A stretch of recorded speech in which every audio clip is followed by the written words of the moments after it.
அணுக்கசிவு இருக்கிற பகுதிகளில் இந்த வர்த்தகம் நடக்கிறதுக்கான சாத்தியம் அப்படிங்கிறது ரொம்ப குறைவு.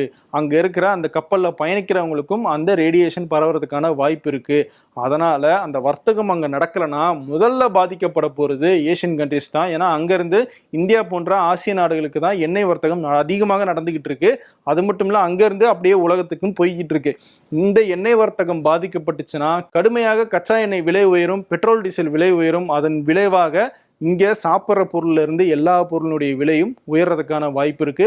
உலகமே பொருளாதார சிக்கலுக்குள்ள போறதுக்கு இதன் மூலமாக பெரிய அச்சுறுத்தல் இருக்கு. ஸோ ஒட்டுமொத்தமா பார்த்தோம்னா இஸ்ரேல் ஈரான் பிரச்சனை அப்படிங்கிறது அந்த இரண்டு நாடுகளுடைய பிரச்சனை கிடையாது, மிடில் ஈஸ்டினுடைய பிரச்சனை மட்டும் கிடையாது, உலகத்தினுடைய பிரச்சனையாகவும் மாறுறதுக்கான வாய்ப்பு ரொம்பவே அதிகம்.